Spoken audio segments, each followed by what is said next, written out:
شراب کی طرف سے مطمئن ہو کر عبد الکریم نے کئی دوسرے کاروباروں کی طرف رجوع کیا، لیکن اسے اپنے چور بازار کے تجربات کام میں لانے کی کہیں کوئی صورت نظر نہ آئی۔ شراب ہے تو کھلم کھلا بک رہی ہے، آٹا ہے تو برسر عام 4 آنے سیر کے حساب ڈھیروں ڈھیر مل رہا ہے، کپڑے کی بھی قلت نہیں، چینی عام ہے، اب چور بازاری میں چلے تو کس چیز کے سہارے چلے؟ پہلے اس نے پان بیڑی بیچنے کی کوشش کی، پھر آئس کریم اور پھلوں کے ٹھیلوں پر قسمت کو آزمایا، اس کے بعد کپڑے کی ایک چھوٹی سی دکان کھولی۔ گزارے کے لیے پیسے تو ہر جگہ سے نکل آتے، لیکن زندگی عزیز کی چاشنی ختم ہو گئی تھی اور سیدھی طرح دکان پر بیٹھے بیٹھے عبد الکریم کا جی بیزار ہو جاتا تھا۔ وہ کسی پرخطر زیر زمین قسم کے بیوپار کا متلاشی تھا، جس کا تجربہ اس نے زندگی کے بہترین سال صرف کر کے حاصل کیا تھا، لیکن فی الحال اس کی کوئی صورت نظر نہ آتی تھی، اس لیے اس کے دل اور دماغ پر ہمیشہ ایک مستقل اکتاہٹ چھائی رہتی تھی۔ بمبئی میں اگر کسی وجہ سے اس پر بیزاری یا اکتاہٹ کا حملہ ہوتا تھا تو وہ جی بہلانے کے لیے کسی چوبارے پر گانا سننے چلا جایا کرتا تھا۔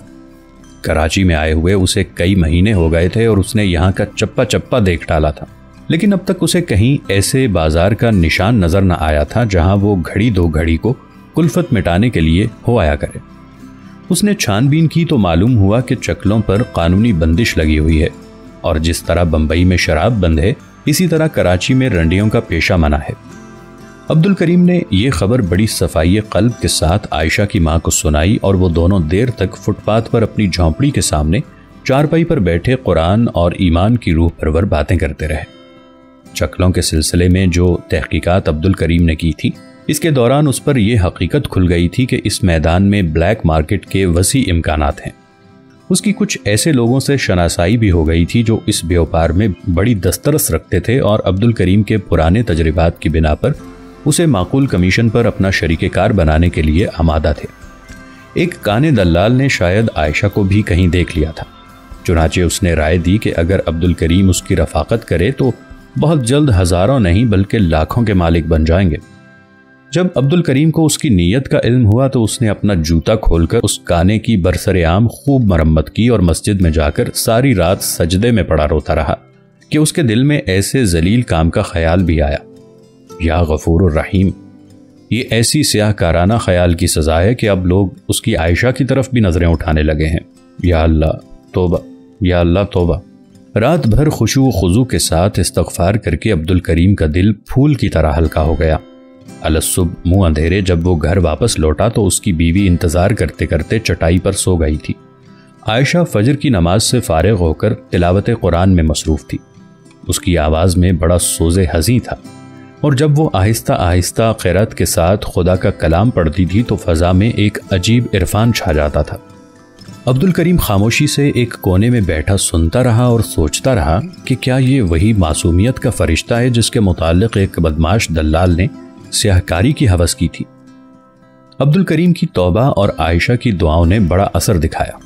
کپڑے کی دکان خوب چل نکلی اور دیکھتے ہی دیکھتے عبد الکریم نے پیر الہی بخش کالونی میں 4,500 روپے میں 2 کمرے کا پختہ مکان خرید لیا۔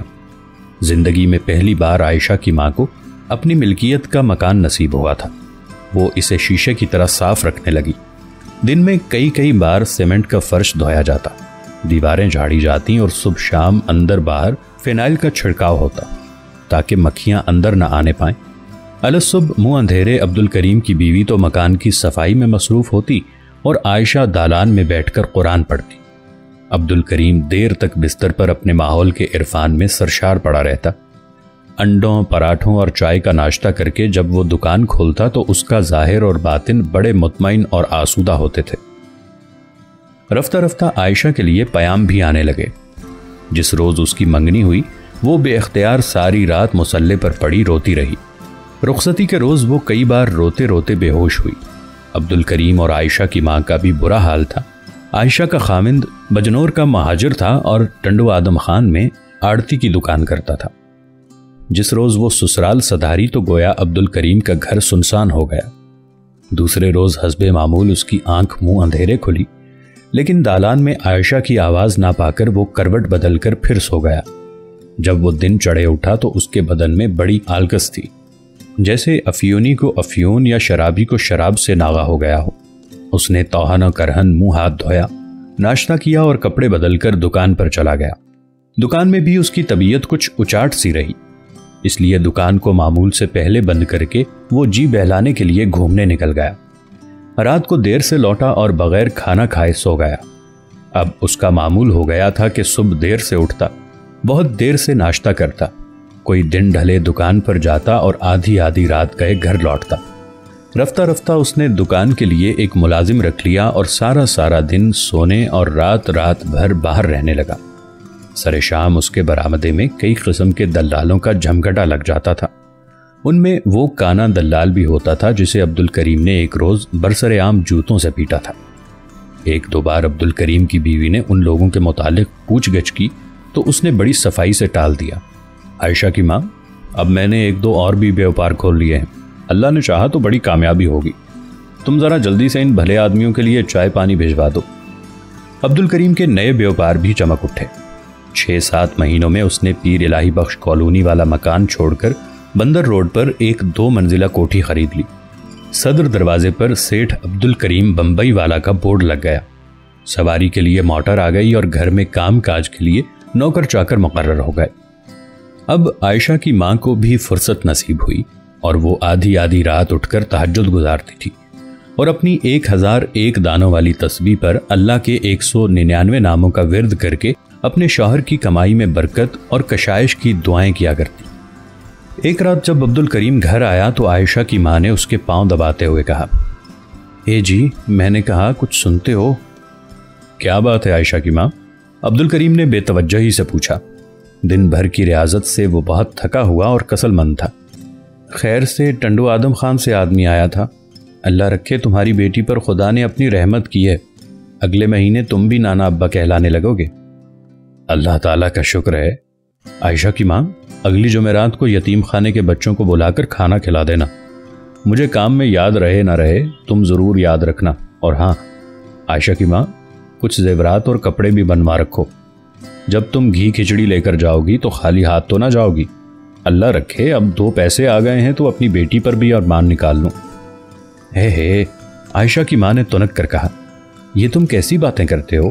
میں بھلا گھی کھچڑی لے کر کہاں جاؤں گی؟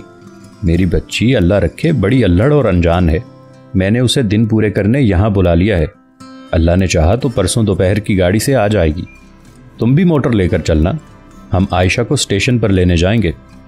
یہ خبر سن کر عبد الکریم اپنے بستر پر اٹھ کر بیٹھ گیا۔ اس کی آنکھوں پر مکڑی کے جالے سے تن گئے اور اسے یوں محسوس ہونے لگا جیسے گھر کے در و دیوار اس کا منہ چڑا کر پکار رہے ہوں کہ اب عائشہ آ رہی ہے، عائشہ آ رہی ہے، عائشہ آ رہی ہے۔ وہ ساری رات بستر پر پڑا کروٹیں بدلتا رہا۔ صبح معمول سے پہلے اٹھ بیٹھا، نہا دھو کر کپڑے بدلے، ناشتہ کیا اور سیدھا اپنے کپڑے کی دکان پر جا بیٹھا۔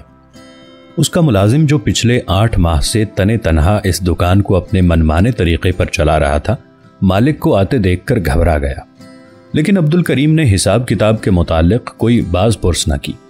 وہ سارا دن دکان پر کھویا سا بیٹھا رہا۔ اس کے بہت سے یار دوست اس کی تلاش میں وہاں بھی آ پہنچے، لیکن وہ کام کا بہانہ کر کے سب کو رکھائی سے ٹالتا رہا۔ تیسرے پہر کانا دلال بھی آ گیا، حسب معمول اس کی تلاش میں وہاں آیا۔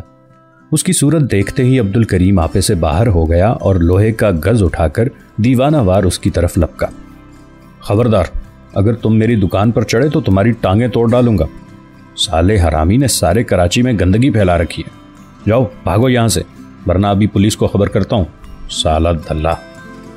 سر شام دکان بند کر کے عبد الکریم سیدھا مسجد میں چلا گیا اور دیر تک سجدے میں پڑا بلک بلک کر روتا رہا۔ دعا کے کلمات رہ کر اس کی زبان پر آتے تھے، لیکن ہونٹوں پر لرز کے رہ جاتے تھے، جیسے کوئی کبوتر اپنے آشیانے پر بار بار آئے اور اسے ویران پا کر پھڑپھڑاتا ہوا واپس چلا جائے۔ شاید عبد الکریم سجدے میں پڑے پڑے ہی سو گیا، کیونکہ جب کسی نے اس کو ہلا کر جگایا تو فجر کا وقت تھا، مؤذن صبح کی اذان دے رہا تھا۔ نیند کے خمار میں عبد الکریم کو یوں محسوس ہو رہا تھا کہ یہ اذان کی آواز نہیں بلکہ دور، کہیں بہت دور، کوئی چیخ چیخ کر پکار رہا ہے کہ اب عائشہ آ رہی ہے، عائشہ آ رہی ہے، عائشہ آ رہی ہے۔